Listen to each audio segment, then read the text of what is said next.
अच्छा, कभी-कभी मन में एक सवाल आता है ना कि जो जगह हॉन्टेड है, वहाँ पर अगर कुछ और नई इमारत बन गई, तो क्या वहाँ पर भी भूत-प्रेत का वास रहता है या नहीं? आज ये जो मैं आपको आर्टिकल बताऊँगा ना, इसके अंदर एक बात तो कन्फर्म है कि अगर वो जगह किसी भी तरह से शुद्ध नहीं करी गई है, पूजा-पाठ या और तंत्र विद्या के साथ, तो वो समस्या तो करेगी। और वो ऐसी भी समस्या कर सकती है, जैसा इस आर्टिकल से पता पड़ेगा कि आपको जगह छोड़नी पड़ जाती है, भले ही वो छोटी-बड़ी कैसी भी जगह हो। ये हमारा कहना सोचना अलग है कि भाई हमें बताओ, हम उस जगह को ठीक कर लेंगे आधे दाम में, और ये सब इन सब को हटाइए, सिर्फ आर्टिकल पर ध्यान दीजिए। जो मेरे पास आता है वैसा मैं ले आता हूँ। उसके पीछे क्या राज, क्या उसके पीछे सच्चाई कितनी है, उसके पीछे किस किस लोगों ने क्या थोड़ा बहुत मसाला लगा दिया, वो मैं सब कुछ नहीं देखता। मेरे पास आर्टिकल आया और उससे हमें कुछ जानने सीखने को मिलेगा, वो आप तक ले आता हूँ। सबसे पहले तो नमस्कार, हर हर महादेव, जय भोलेनाथ। आपका स्वागत है आपके खुद के यूट्यूब चैनल पर, जिसका नाम है चाचा का रेडियो। मेरा नाम नितिन है। यहाँ से हम आर्टिकल डिस्कस करते हैं। और फिलहाल मैं स्टूडियो में नहीं हूँ, वहाँ दरवाजे खिड़की की कोई समस्या चल रही है भाई साहब, बहुत ठंडी हवा आ रही है।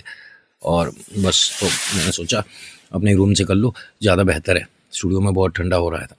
सारी बातें बता देता हूँ मैं, क्योंकि ये रेडियो वाला है ना, इसके अंदर खुलकर बात करता हूँ। इसमें कोई एडिटिंग वगैरह कुछ नहीं होती। थोड़ा बहुत अम्बल फंबल हो जाता है तो भी चल जाता है।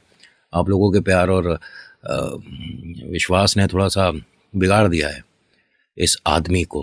क्योंकि लड़का बोलता हूँ तो सब कहते हैं, अच्छा इतने बड़े उम्र का हो रहा है बुड्ढे, तू अपने आप को लड़का बोल रहा है बुड्ढे, और सब चलता है।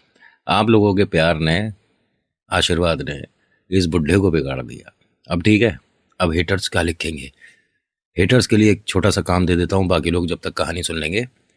घर की कोई मजबूत दीवार देख लो, उसके बाद बताइए तुम्हें। इतना तो जान गए होगे मुझे, हैं? हाँ, मैं वही हूँ जो कह देता है यूट्यूब की वीडियो में कि डिसलाइक करो, और मैं वही हूँ। क्योंकि मुझे पता है कि जो पसंद करते हैं वो रुकते हैं, विश्वास करते हैं, लाइक करते हैं, शेयर करते हैं, कमेंट भी करते हैं, सब्सक्राइब भी कर लिया करते हैं कभी कभी।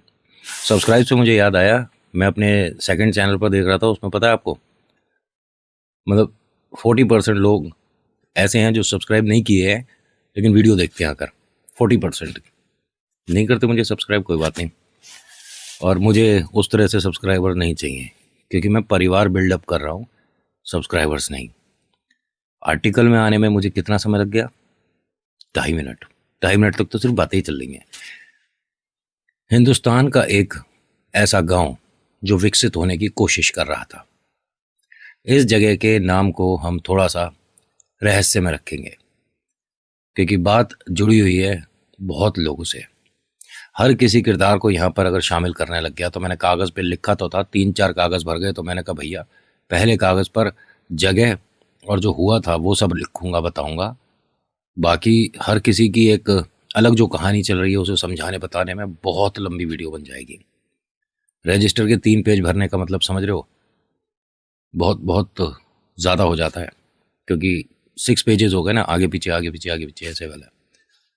ये हिंदुस्तान का एक ऐसा गांव जो कि विकसित होने की कोशिश कर रहा है, जिसके अंदर एक महिला ने पहल करी कि भाई हर बार जब भी कोई गर्भवती महिला होती है, उसके लिए गांव में, देखा होगा आपने, सुना होगा, नहीं सुना तो अपने बड़ों से पूछेगा, कि दाई माँ ही डिलीवरी कर दिया करती थी।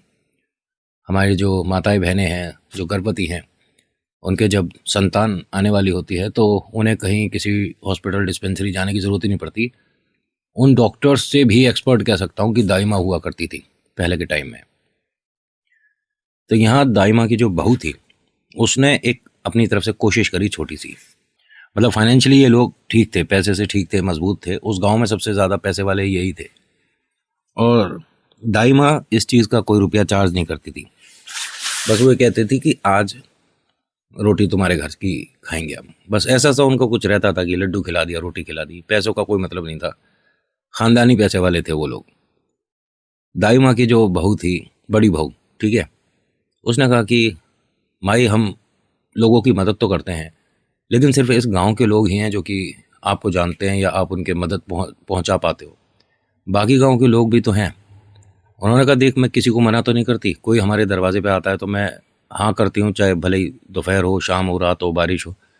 ऊपर वाले ने एक काम दे रखा है, वो मैं कर रही हूँ। और ईश्वर का इन पर ऐसा हाथ कि मतलब इनसे कभी कोई समस्या नहीं हुई थी। इस गांव में ये जो हैं पैसे वाले, इनकी जो बहू थी वो जिस घर आई है, इस घर में आने की उम्मीद पहले किसी और की थी। मतलब कि इनके बेटे की शादी पहले किसी और से तय हो रही थी, लेकिन क्योंकि वो लड़की मांगलिक थी इस वजह से शादी नहीं हुई। जितना लिखा है उतना तो मैं कम से कम कंप्लीट कर ही दूँ, है ना। बाद में बताऊंगा कि अक्सर ऐसा क्यों होता है।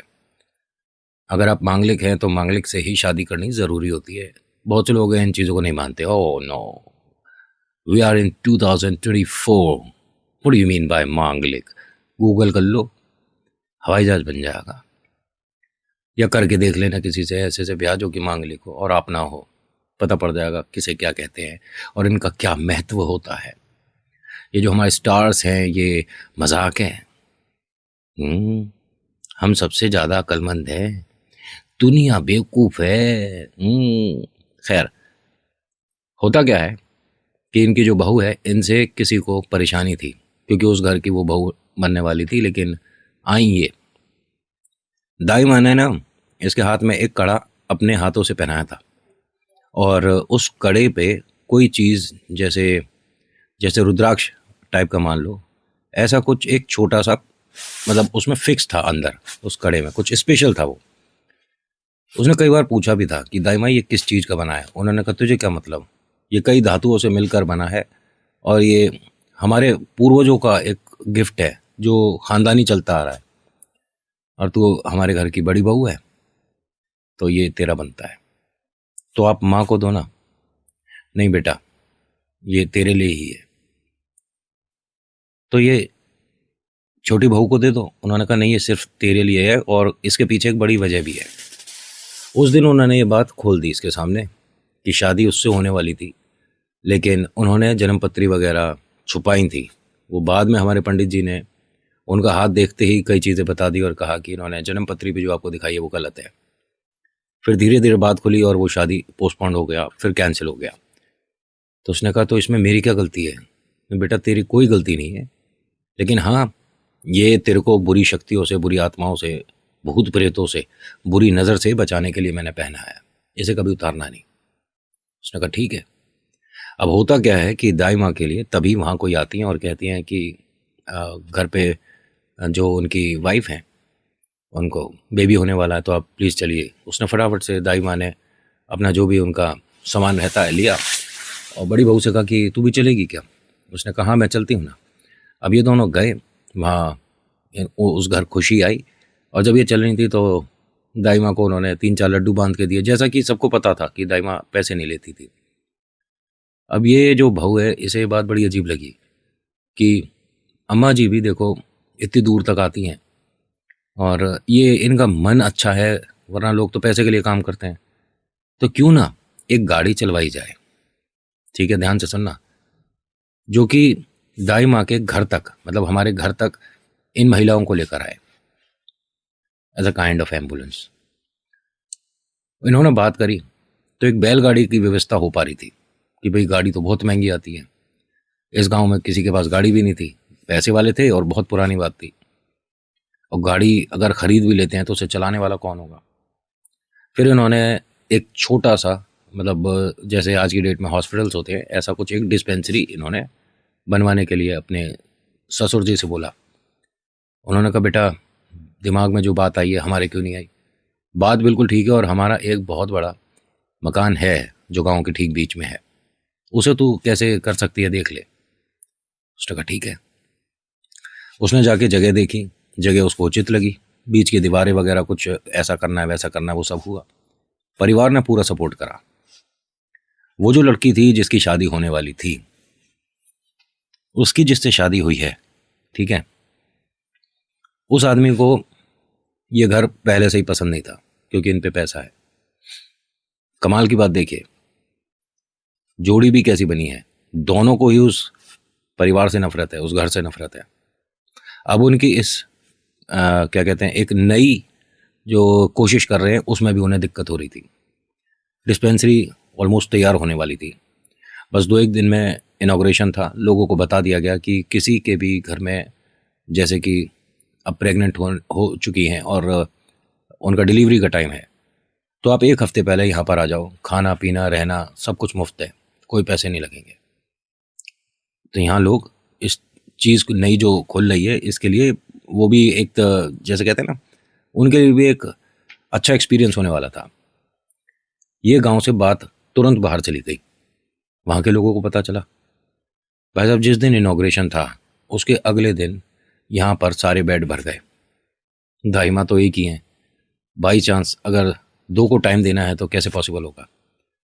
तो दाई माँ ने कहा कि हमने काम तो भले के लिए किया था, लेकिन इसमें तो गड़बड़ हो सकती है बेटा, मैं इतने लोगों को कैसे हैंडल कर पाऊंगी, मैं आज की भाषा में इस्तेमाल करके आपको समझा पाऊँ इसलिए बोल रहा हूँ। तो उसने कहा, दाई आपके जैसी और भी तो दाई होंगी जो कि मदद कर पाएँ। उन्होंने कहा, हाँ 2-1 को मैं जानती हूँ, लेकिन वो इतनी दूर आ ना पाएंगी, उनके घर में भी कोई उनका करने वगैरह वाला है नहीं, बस बेचारी पड़ी रहती हैं घर पर। तो उन्हें कहो ना कि आप वो यहाँ पर रहें, हमेशा के लिए यहीं पर रहें, खाना रहना हम सब घर से भिजवा देंगे ना। बात तो ठीक है। अब इनमें से 3 महिलाओं को और बुलाया गया जो दाई का काम करती थी। उनमें से एक महिला कच्चे लालच में आ गई।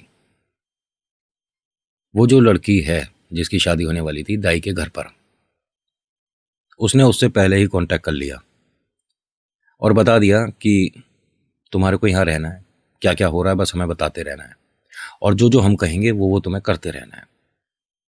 उसने कहा, उससे मुझे क्या फ़ायदा होगा? मैंने बताया ना, कच्चा लालच, रुपया 2 रुपया किसी को बिना मतलब के मिल रहा हो कि जो हो रहा है बस वो बताना है, उसमें क्या दिक्कत है? उसने कहा ठीक है। उसे रोज़ के रुपये 2 रुपये मिल रहे थे और वो उसके लिए काफ़ी थे। इनमें से सिर्फ एक दाई ऐसी थी जो भली थी, जो यहाँ रुक रही थी, बाकी सब मतलब थी तो अच्छी, वो अपने काम में हुनर उनमें था, लेकिन वो वापस जाया करती थी अपने अपने घर, सुबह आ गई शाम को चले गए, इस टाइप का उनका रहता था। शिफ्ट वगैरह चल रहा था और इन बातों में तकरीबन 16-17 दिन हो चुके थे। ये जो लास्ट वाली दाई हैं जो कि उसकी बातों में आ चुकी थी, इनका काम शाम 5 बजे से रात के 11 बजे तक का होता था और इनका घर यहाँ से बहुत दूर भी नहीं था, मतलब अगर पैदल का रास्ता देखा जाए तो हार्डली आधे घंटे का रास्ता। उन्होंने 1 दिन बता दिया, 2 दिन बता दिया, 3 दिन बता दिया। उस औरत को समझ नहीं आ रहा था कि ये सिर्फ मुझसे पूछती हैं कि आज क्या हो रहा है, कौन आया है, कहाँ की है बहू, और घर परिवार कैसा ही, कि क्या बातें, इन सब का इससे क्या मतलब है। जब कुछ दिन बीत गए तो उन्होंने कहा कि हमारी तरफ से ना हम एक छोटी सी भेंट देना चाहते हैं, लेकिन दाई और उनकी बहू ना हमारे भेंट को स्वीकार नहीं करेंगी। उन्होंने कहा, कैसी भेंट और किसके लिए? उन्होंने कहा, मेरे को तुमने बताया ना कि आज कुछ महिलाएं हैं जिनके बेबी हुआ है और वो कल परसों में चले जाएंगे यहाँ से, तो जितनी भी महिलाएं हैं उन सभी के लिए मेरी तरफ से मिठाई है, बर्फ़ी ले जाओ। अच्छी बात है भाई, एक छोटा सा आधा किलो का डिब्बा था मिठाई का, कि उन सभी को एक एक पीस खिलाना, सबको भाई मुंह मीठा कराने में क्या दिक्कत है। उसने कहा ठीक है। अब ये मत सोचिएगा कि मिठाई में प्रेत हो गया या मिठाई से कोई प्रेत लग गया, ना ना, सुनो ज़रा, क्योंकि जितना आर्टिकल मैंने पढ़ा था ना, मुझे भी यहाँ से यही लगने लग गया था। 2-1 लाइन आगे की पढ़ी ना, सारी गलतफहमियाँ दूर हो गई। होता क्या है कि इसने जाकर वहाँ जब मिठाई बांटी तो दाई ने कहा कि अरे आपको बड़ी खुशी हुई है आज, इतने दिन से लोग यहाँ पर माँ बनी हैं, घर गई हैं, उनमें खुशी नहीं, आज स्पेशल खुशी कैसे? तो उसने कहा, बस किसी ने आपके मतलब पसंद करने वाले ने ये मिठाई का डिब्बा भेजा है और उस महिला ने कहा था कि अगर वो मिठाई लाएगी तो आप एक्सेप्ट नहीं करोगे। इन्हें समझ नहीं आया कि हमारा कौन शुभ चिंतक आ गया ऐसा जो कि हमारे सामने भी आ रहा है और हमारे इस छोटे से डिस्पेंसरी में मिठाई भी भेज रहा है। कोई भी महिला इस मिठाई को नहीं खाएगी, सबने वापस रख दी। तो इनकी बहू ने पूछा कि क्या हो गया अम्मा जी, क्या दिमाग में चल रहा है? कह रही, बिटिया तेरा कड़ा कहाँ है जो मैंने पहना रखा था? तो उसने कहा, वो आज गलती से घर पर रह गया। मैंने कहा है ना, उसके बिना तू कहीं बाहर नहीं जाएगी, अभी तू घर जा, मैं कल बात करूंगी। लेकिन आज तो ये 3 लोग हैं ना, इन तीनों की मदद के लिए आपको मेरा साथ नहीं चाहिए? उसने कहा, तेरा साथ पूरी ज़िंदगी को चाहिए, अभी फ़िलहाल घर जा। जैसे ही ये बाहर निकली तो वो लड़की इसे रास्ते में मिल गई। और कैसी हो? मैं ठीक हूँ, आप कैसे हो? मैं ठीक हूँ। किस्मत बहुत तेज है तेरी। और जिस राजगद्दी पे मुझे बैठना चाहिए था उस पर तू बैठी है। शर्म नहीं आई? मैंने क्या गलती कर दी और आप मुझसे इस तरह से क्यों बात कर रहे हो? वो जो बुढ़िया है ना, वो कब तक बचाएगी तेरे को? किसके बारे में बोल रहे हो? अरे वही जिसे पूरा गांव दाई बोलता है। ये जो तुमने खोला डिस्पेंसरी, क्या होगा इससे? जो तुम कर रहे हो इसमें बहुत सारी दिक्कतें आती हैं। जब हवा गलत चल रही हो ना, उस टाइम में कोई प्रेग्नेंट लेडी अगर आती है तो वो हवा उसके साथ अंदर आ सकती है। ये डर गई एकदम से और ये घर जाने के बजाय दाई के पास वापस आ गई। सारी बातें बता दी। दाई ने कहा तू ठहर, मैं देख के आती हूँ। वो देखने गई है, तभी अंदर एकदम से, मतलब बाहर उस औरत को ढूंढने गई थी जो चिढ़ती है। वो कहीं नहीं दिखी, लेकिन इनके डिस्पेंसरी में शोर बहुत तेज तेज मचने लग गया। चीखने चिल्लाने की आवाजें आने लग गईं। इन सभी को अपने सामने कोई खड़ा हुआ दिख रहा था। जितनी भी महिलाएं थीं जो प्रेग्नेंट थीं, जिनकी डिलीवरी हो चुकी थी, वो बस कंफ्यूज थीं कि ये सब चिल्ला क्यों रही हैं, क्या बात हुई है। पहले तो लोगों को लगा कि वो जो पेन होता है उसकी वजह से, लेकिन उनका ये कहना कि बस हमें यहाँ से बाहर निकाल दो, हमें घर जाना है, और ये जो सामने है ये राक्षस है, पता नहीं क्या बोल रही थी। दाई ने आकर उन सभी की हालत देखी, कहा कि ठीक है, इन सभी को घर पहुंचवाने की अरेंजमेंट करी जाए, इन्हें मैं घर पर ही देख लूँगी। यहाँ पर तकरीबन 13-14 महिलाएं थीं। अब सिर्फ 3 रह गई थीं जो प्रेग्नेंट थीं, जिनके बेबी हुआ था। वो है अभी यहाँ 3, बाकी सब बेड खाली हैं। रात में सभी लोग चले गए, एक दाई यहाँ पर रुकती थी, तो वो उन्हीं के सिराने बैठकर कोई सी कहानी पढ़ रही थी, कुछ किताब पढ़ रही थी। वो तीनों भी सुन रही थी।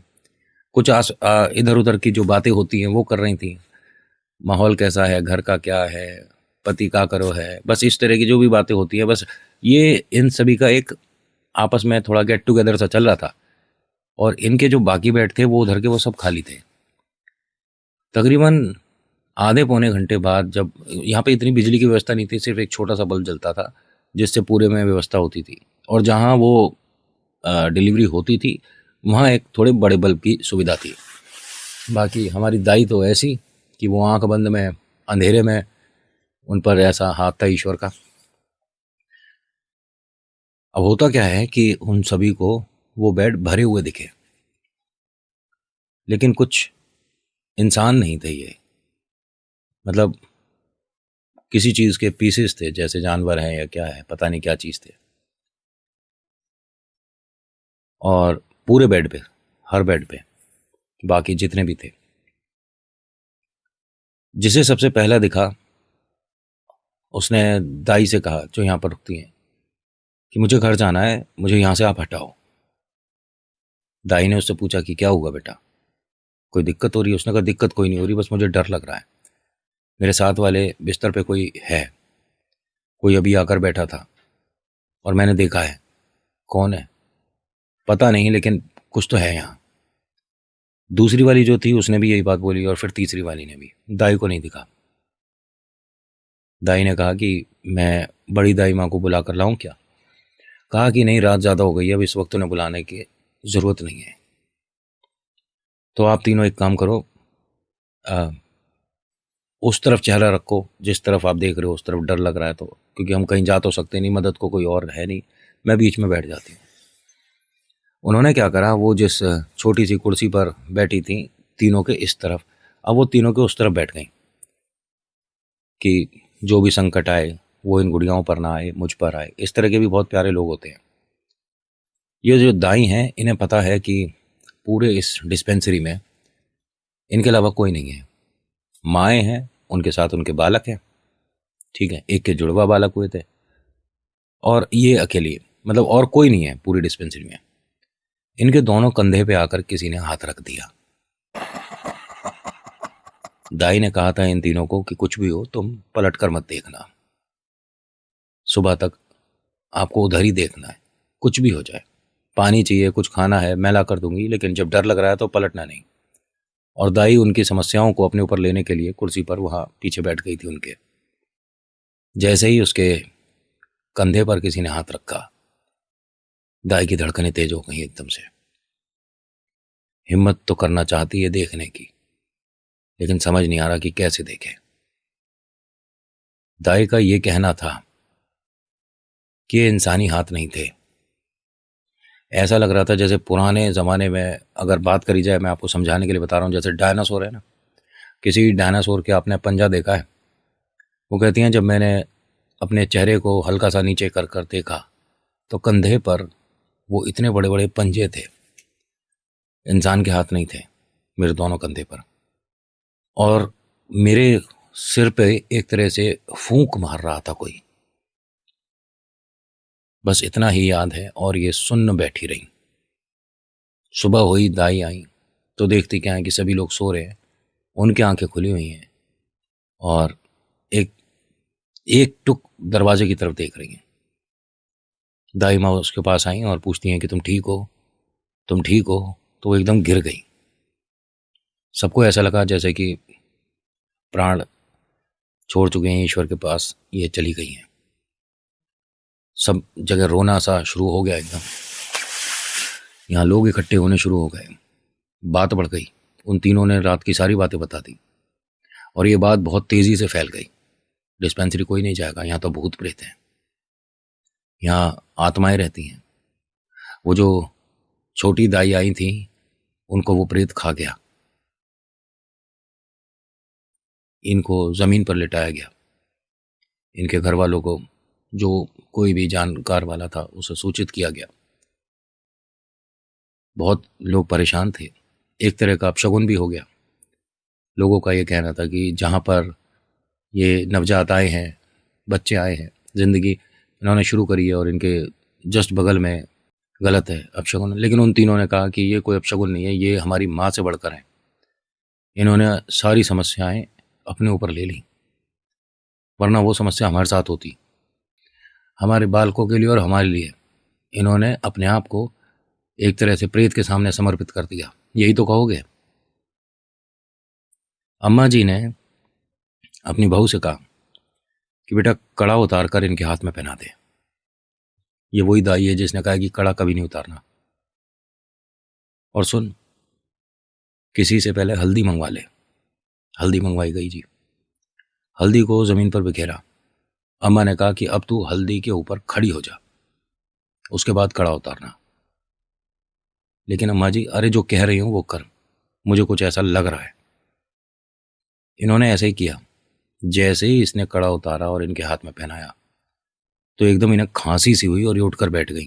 गांव में हल्ला मच गया, भूत आ गया। भाई जाने के बाद वापस आई है, प्रेत आई है।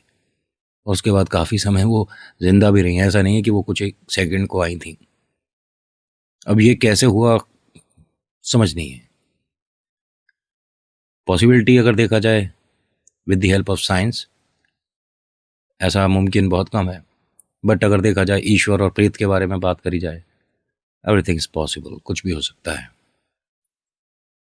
ये वापस आई और इसने आकर दाई को गले लगा लिया एकदम से और सारी बातें बताई।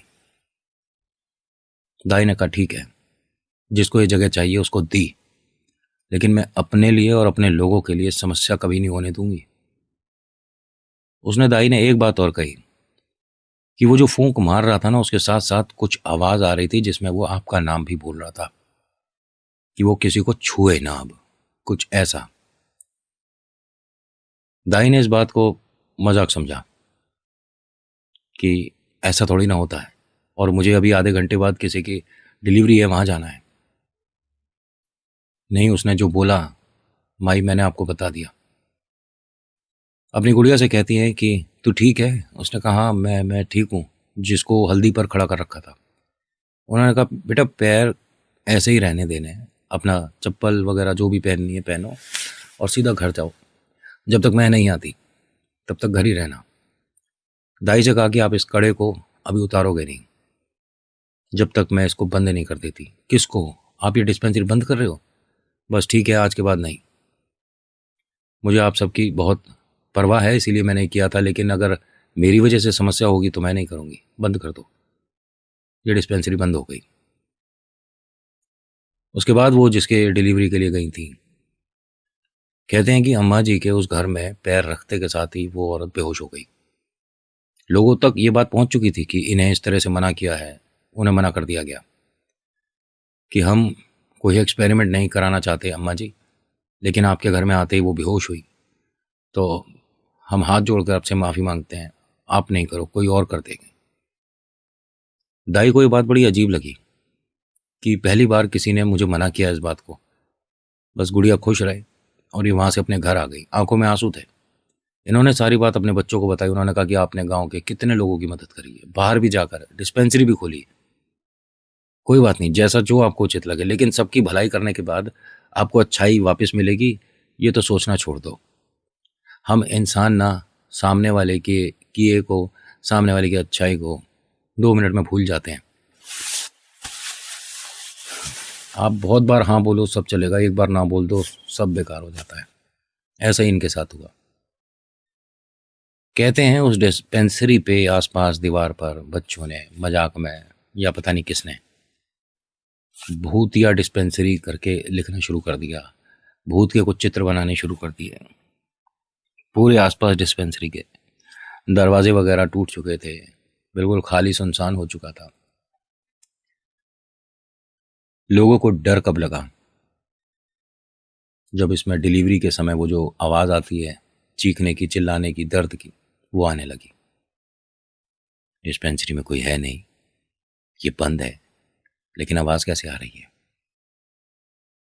जो लोग यहाँ पर आकर खेल कर मजाक करके जाते थे, आना बंद हो गया।